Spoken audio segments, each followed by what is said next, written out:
Welcome back, Plow and Pantry peeps. Today I am canning some completely out of season cranapple juice. And I just want to give the disclaimer right off the bat that I made this recipe up. I could not find an approved recipe for cranapple juice canning. I could find apple juice and cranberry juice, but not cranapple. And so I researched the apple juice and the cranberry juice, both of which I found recipes for, and I kind of combined them using the more stringent safety standards of each one as it went. So last summer, I think it was during the Every Bit Counts challenge, I made a Rebel recipe where you just add cranberries to the jar and some sugar and you put water in it. And I used apple juice instead of water and sugar, and it was my first time doing cranapple juice. But to be honest, we did not like it. It was super crazy tart, even with all the apple juice. So I was really, once I had my mind set on making it, I was really wanting to find an approved way to do it. And I decided to just kind of make it my own way. My husband was really excited with the first time I made this, even though it came out bad because it's one of his favorite juices. So here we are today, making this. These cranberries were in my freezer. I just wanted to get them out of the way. I had intended to make Christmas jam, but I didn't. So I'm using them for this and to get them out of the freezer. I debated leaving them until fall because we're approaching it, or making jam during the summer for my Christmas gift baskets, but ultimately, I decided that I wanted them out of my way, and so I just wanted to get this juice on our shelves, and they were there, so I used them. The cranberry juice recipe that I relied on the most was from Bernardin, which is, I'm not sure if I'm saying that right, but that's the Canadian version of Ball. And for the apple juice, I mostly use the directions from the National Center for Home Food Preservation, which is like the gold standard here in the US. This is water bath canned, so I started by filling my canner with hot water and getting my jars in there to get sterilized. You can sterilize jars a number of ways, but since I have water in the canner sitting there boiling and boiling while I work, it just makes sense to let them sit in there and get ready that way. I also fill my jars with hot water when I put them in there, helps weigh them down and just fill them on all sides. I'm canning quarts today, and I can fit 7 quarts in this canner. It's a pretty standard size water bath canner. And as I got started on the juice, I decided to actually put on an apron because I'm typically messy and clumsy, and cranberries are dark red. I don't often wear an apron. I don't feel comfortable in them, but they do have a purpose. My bag of frozen cranberries is 5 pounds. I got them from Azure Standard, which is usually linked in my info section down below. It's a great price for organic cranberries. I was trying also to decide which stock pot to use. You'll see that I end up using both later. The fun of this being my first time with this canning project is that you will get to see all the ways I messed up. And it wasn't until well after these were done that I was downstairs in my basement and saw a giant stock pot that my mother-in-law gave me a few months ago that I forgot about, that she used to use when she was cooking for a large crowd. That totally would have saved me some issues during this process. So the Bernardin recipe for cranberry juice calls for equal parts cranberries and water. Since I had 5 pounds and figured that was a large amount, I used my 2-quart pitcher instead of measuring cups to measure. Just for your own reference, I found pretty much that a pound of cranberries is about a quart. So I ended up with 5 quarts of cranberries and 5 quarts of water. I had to stop in the middle and get out the other stock pot and split up the cranberries because as I added the water, it quickly became apparent to me that there was not as much space to fill between the cranberries as I thought there would be. And since I needed extra room for it to bubble and boil, I decided a safer route was just to use 2 stock pots. One thing I did differently than the recipe was that after you make and strain the juice, you're supposed to refrigerate it and use it the next day. That is really just so that the sediment can settle on the bottom and you can pour a clean juice. A lot of juice recipes call for that step. It's really about the clarity of the juice and not food safety. So I skipped that and just strained mine well so that I could get it all done in one afternoon. I'm also not entering these in some county fair or something, so perfectly clear juice isn't all that important to me.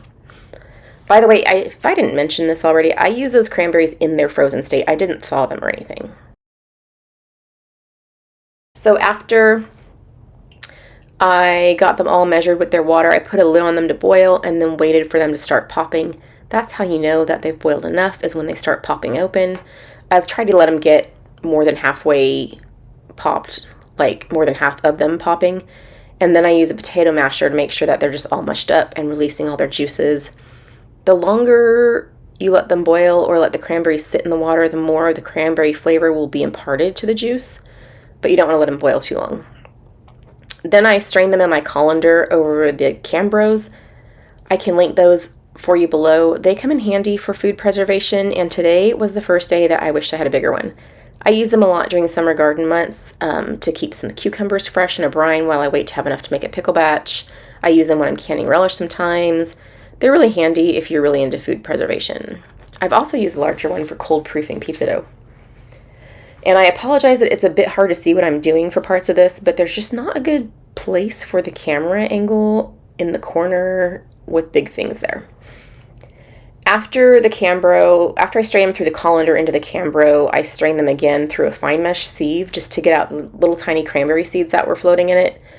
You can use the remaining cranberries, like the berries themselves that are straining out, but I did read in multiple places not to can them. I didn't take the time to research why, but I did read it in several spots. What I did think about doing for a moment was adding sugar and kind of boiling them to make a quick cranberry sauce and just putting it in the fridge. But I realized after I tasted one that they didn't have much flavor left, and I was really tired, so I just fed them to my chickens over a few days. The chickens really liked them. So I kind of had to play a game of musical pots and Cambros and strainers here. The point is just get the juice strained off well. I did the 2 pots separately because they were ready at different times and, space in the containers there. But then I combined all the cranberry juice together into one stock pot. There was also a lot of rinsing off of containers off scene here, just so you know. So when I got a spoon to taste the juice, I thought genuinely that the apple juice that I added would be enough to sweeten it, but I did end up adding sugar later. So when I got all the juice strained into one pot, I started pouring in apple juice to add to it. This is just store-bought apple juice. I didn't have any fresh on hand. It's not apple season, just like it's not cranberry season. It is 100% juice though, and it is all apple juice, not a mix. I added as much as I could fit in the pot, thinking that was plenty to sweeten up the cranberry juice. It was not, so then I added sugar. I added about 1.5 cups straight into the stock pot. It still wasn't quite sweet enough, but almost there. But I also had more apple juice that just wouldn't fit in my pot. So what I did was I put the remaining apple juice in another stock pot on the back of my stove to boil, and my plan was just to add it straight to the jars. Mix it in the jar with the Cranapple stuff I've already made, if that makes sense. So I told you you'd get to see how much I messed up. This is the joy of creating your own canning recipe. This is what happens. You figure it out as you go. While the apple juice was boiling, because the National Center for Home Food Preservation wants you to bring your apple juice just to a boil, I started to check the temp on my Cranapple concoction. Bernardin wants you to keep it at around 190 degrees. That's Fahrenheit, 88 Celsius for you people in Celsius. Wants you to keep it there for 5 minutes. So you're pretty much pasteurizing it. For cranberry, they just don't want you to boil it because boiling cranberry juice too much can make it separate, change texture, introduce bacteria, do all kinds of things to it.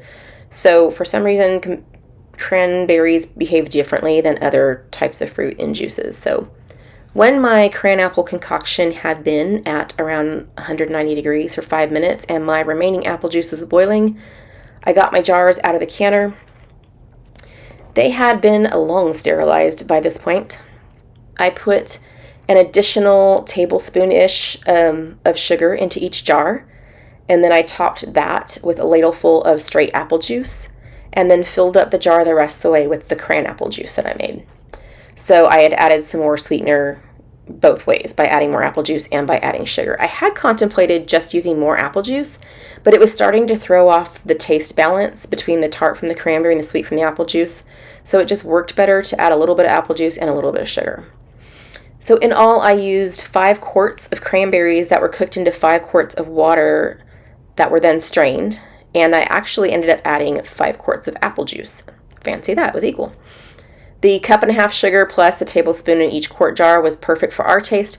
All the sugar is to taste for every fruit juice recipe, but definitely for the cranberry. It is not important for food safety, so you can adjust that to your liking. You can add more or less.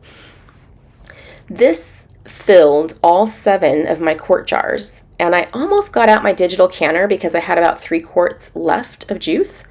But I decided, one, to be lazy and poured into a pitcher in the fridge, and two, my family likes Cranapple, so I figured this way they could have some right away.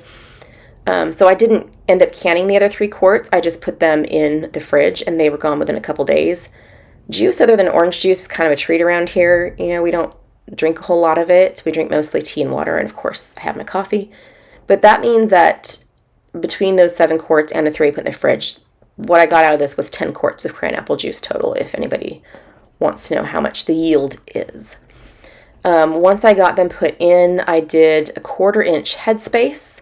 There were some recipes for juices for both the apple and the cranberry that said a 1/4-inch, some that said 1/2 inch, but generally 1/4-inch is the juice headspace level, so I just went with that. You definitely want to wipe the rims with vinegar.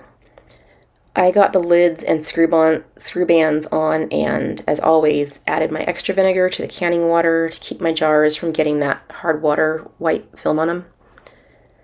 I was also doing a combination of regular and wide mouth jars here. It doesn't really matter. They can the same. I just grabbed the 7 jars that were closest to me, and it was a mix. As I was adding the jars into the canner, the water level got too high, so I had to pull out several cups of water. I had filled it as much as possible because I thought that a lot more would evaporate while it sat there boiling waiting for me, so I needed to remove some water. There is a whole range of time out there from all the reliable sources as far as how long these should be processed. So what I did was just went with the longest one, which was 30 minutes for quarts. I needed to add 5 minutes for my elevation. I also let it sit for 5 minutes to settle after the processing time was done. And that was how I made my own Cranapple canning recipe. Copy it at your own risk. It is delicious. And I did do the math. I came out about the same price as I would if I would have bought regular Cranapple at the store, but mine has organic cranberries. And I would have used organic apple juice, but the store was out.